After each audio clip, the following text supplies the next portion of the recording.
Estoy totalmente solo, no hay absolutamente nadie aquí. Me dio mucho miedo. No sé si escucharon que tocaron la puerta ahorita. ¡A la verga, güey! Vengo de la mano de Dios. Yo no busco hacerte ningún tipo de daño. Yo sé que estás golpeando la puerta. Por favor, ando muy nervioso.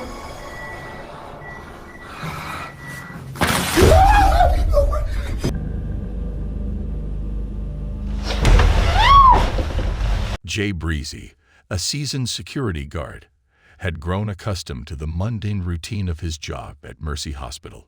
He had been there for a long time, and nothing out of the ordinary had ever occurred. But one fateful day, something changed. He saw a ghostly figure with his own eyes, its presence confirmed by the hospital's cameras. The footage showed a faint, translucent being wandering the empty corridors. This event stayed etched in his memory forever. Motherfucker decided to show itself again. See it? See it? It's faint though. I looked at it like, okay. I'm like, okay. So I hesitated, so I just threw something because I didn't know what to do. A constant reminder of the terror that lurked within the hospital's walls. As time passed, the ghost returned, its presence more menacing and sinister than before. Jay felt alone and scared, his grip on reality slowly unraveling. He panicked and prayed for help, but the ghost continued to appear in different parts of the hospital, leaving a trail of unexplained occurrences in its wake. You know. But that time it came from over my head though, for some reason. I don't know. Lights flickered and fell from the ceiling, and the air grew colder, heavy with malevolent energy. The hospital's once sterile corridors now seemed to writhe and twist, as if alive and feeding off the fear of its inhabitants. Look at that. There's no way that could have failed by, like, somebody didn't do that. Something did that by itself. How could a ceiling light fall on its own? Like that? Jay's co-workers shared his terror, recounting similar encounters with the ghost. It seemed as though the hospital itself was haunted, its dark past seeping into the present. The storm is so bad that ghost had to go upstairs. Look at the bottom right. Look. There you go. Look at that bitch. It was cold. I'm like, oh shit. I wanted to follow it and feel. See, I'm trying to feel, like, follow the cold breeze. I saw it going towards the elevator. So I went there. It was actually a cold breeze towards the elevator, then it just stopped. So I'm like, damn. The ghost's appearances grew more frequent, its presence marked by an unspeakable chill. Jay felt its icy breath on his skin, a grim reminder that he was not alone. The ghost's form began to shift and contort, taking on a darker, more menacing appearance. Shit. So I walked back, thinking the motherfucker was gone. I guess it didn't want me to follow it. So I'm like, okay. Then something touched me. I'm like, what the fuck? Something fucking touched me. I'm still trying to see, like, where is it at? Like, Jay screamed, but his voice was drowned out by the deafening silence of the hospital's corridors, where the restless spirits of the departed seemed to roam free. Paranormal investigators Alberto Del Arco and Luisa Cardenas venture into a notorious haunted house in Mexico, eager to uncover its dark secrets. The house stands empty, but its sinister past is palpable. Locals whisper about strange shadows in the windows, and visitors claim to have seen the ghostly apparition of a young girl who met a tragic end in the swimming pool. As they step inside, the team is immediately confronted with a chilling experience. A child's bike moves on its own, its wheels creaking ominously. A soft, spooky voice whispers, "Come here," in Spanish, sending shivers down their spines. This eerie encounter sets the stage for a terrifying investigation. The team cautiously approaches the pool, where the girl's spirit is said to linger. Suddenly, they hear the unmistakable sound of children laughing, followed by Alberto's sighting of a white figure darting into the darkness. The team's nerves are on edge as they continue their investigation, unsure of what lies ahead. As they delve deeper into the house, they experience a series of inexplicable events. They hear a child crying, a leaf falls from the ceiling, and a ladder crashes to the ground without explanation. The team's anxiety grows with each new encounter, their senses heightened as they struggle to comprehend the strange occurrences. In the backyard, they stumble upon a children's playhouse, its window revealing a ghostly head that vanishes into thin air. The team is left stunned and bewildered, unable to explain the terrifying sighting. Jos Garcia's life took a dramatic turn when he captured unsettling footage of strange occurrences in his own home. The video begins with eerie noises and an ominous atmosphere, setting the tone for the terrifying events that unfold. No mames, güey. ¿Escucharon? ¿Escucharon? Miren, miren, miren, escuchen, escuchen. Todo se está quedando aquí grabado. No mames, güey, están aventando cosas. La puerta se está abriendo, en serio, ya me quiero ir. Padre nuestro que estás en el cielo, santificado sea tu nombre, venga a nosotros tu reino. No, por favor, no. Yo vengo de la mano de Dios, vengo solamente a casa de mi tía. No me hagas daño. Yo vengo. No, güey. Padre nuestro que estás en el cielo, santificado sea tu nombre, venga a nosotros tu reino. Güey. Jos is still visibly shaken as he recounts his harrowing experience. He had a face-to-face encounter with something terrifying in the bathroom, leaving him deeply disturbed.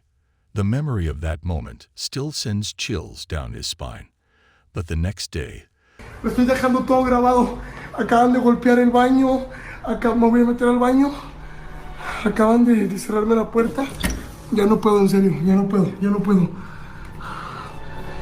Vengo de la mano de Dios. Yo no busco hacerte ningún tipo de daño.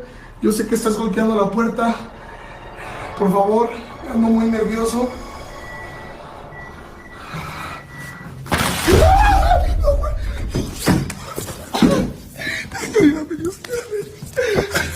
Things took an even darker turn.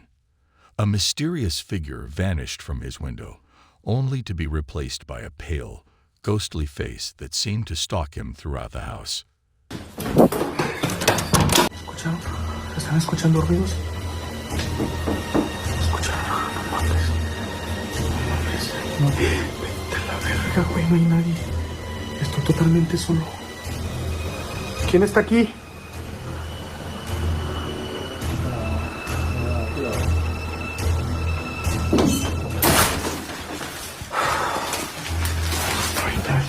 No hay nadie, no puede ser. No puede ser. Estoy totalmente solo, no hay absolutamente nadie aquí. Me dio mucho miedo. No sé si escucharon que tocaron la puerta ahorita. ¡A la verga, güey! No mames. The mystery, he begins to experience strange and unexplainable events. Doors slam shut on their own, and disembodied whispers echo through the halls. The pale face appears again, its presence more menacing than before. Jos is convinced that his home is haunted by a malevolent entity. La verdad, jamás pensé que en casa de mis tíos iba a sentir esta vibra. ¿Escucharon? ¿Escucharon? Por favor, vengo en paz, vengo con tranquilidad. No. Acaban de aventar algo de aquí. Mira. Está quedando grabado, mi gente. Está quedando grabado. Están abriendo la puerta. No hay nadie en la cocina. Acaban de aventar aquí algo. Vengo en paz, vengo de... ¡No! No hay nadie, cabrón, no hay nadie. A la madre, me acaban de aventar algo de acá. Vengo en paz, vengo con tranquilidad, vengo de la mano de Dios, por favor. No me hagan nada. No mames, no. And he's desperate to uncover its identity. With each passing day, Jos's grip on reality begins to slip. He's plagued by nightmares and visions of the ghostly face. His friends and family are concerned for his well-being. No manches, no mames, estoy pero súper asustado. Ay, güey, no puede ser. Padre nuestro que estás en el cielo, santificado sea tu nombre, venga a nosotros tu reino. No mames, Vete a la verga esa, güey. Hola. Ay, no, mi gente, por favor, ayúdenme. No sé si marcar a la policía, no sé si... ¡Hey! But Yos is determined to get to the bottom of the mystery. Will he uncover the truth behind the haunting, or will he succumb to the terror that's consuming his life? Lee has shared a new video showing the evil presence that's haunting his family. In the video, Lee and his wife Stacy are sleeping when a dark figure appears, its presence filling the room with an unspeakable malevolence. The figure moves closer to Stacy, its slow and deliberate movements filling them with dread. Then, in a heart-stopping moment, the figure pulls Stacy out of bed, causing her to cry out in pain as her back is hurt. This brutal attack has left them both very scared.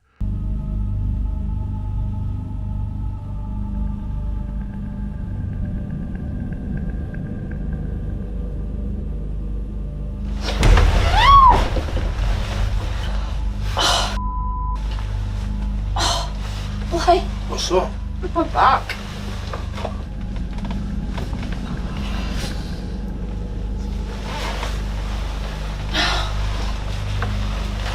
Wondering if they'll ever be able to escape the clutches of this dark entity. Stacy was so afraid that she fled the house, seeking refuge in a caravan in their yard. She couldn't bear the thought of spending another night under the same roof as the evil presence.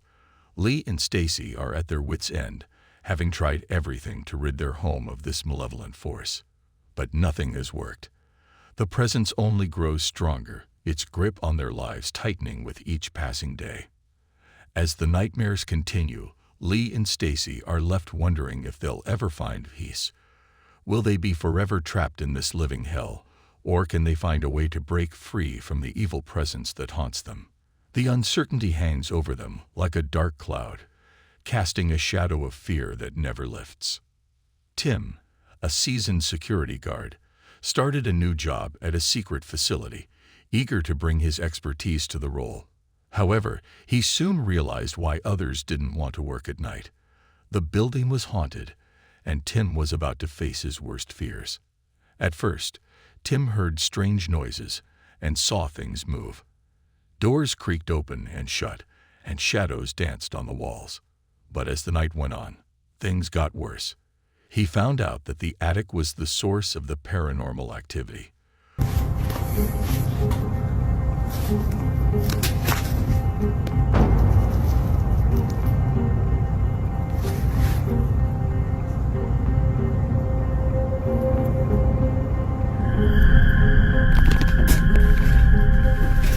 What he discovered there changed him forever.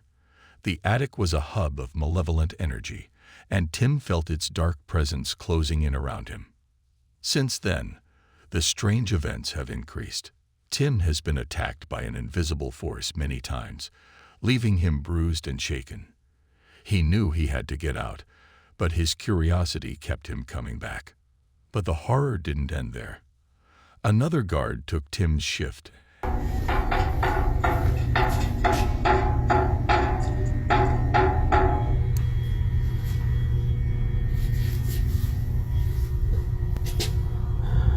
Please protect me, God.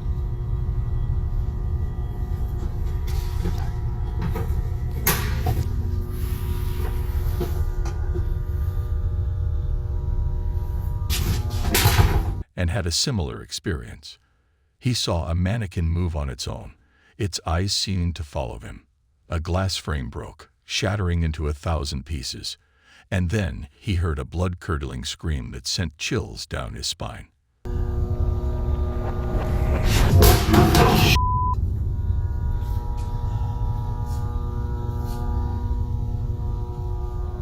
What the fuck? Whoa!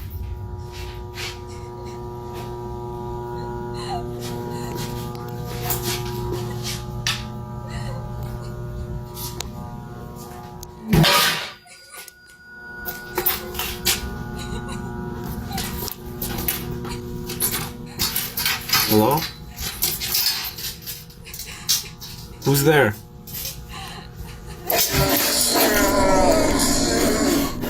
Hello? Weeks later, Tim returned to the night shift, hoping to find some answers. But what happened next was too much for him. He saw a figure on a cart, its presence seeming to fill the room.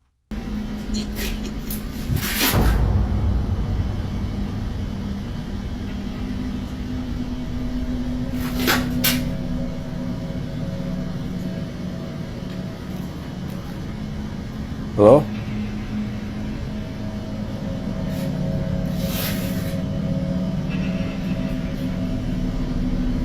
But when he shone his light, it vanished into thin air. That was it. Tim quit his job the next day, unable to take the constant terror.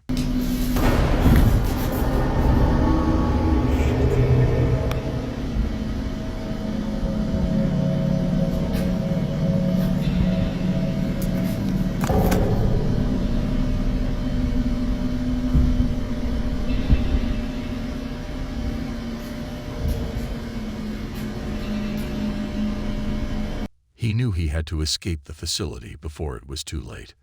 Thank you for bravely watching this paranormal activity about supernatural terror. If you made it to the end, good job. You faced your fears and survived the nightmares.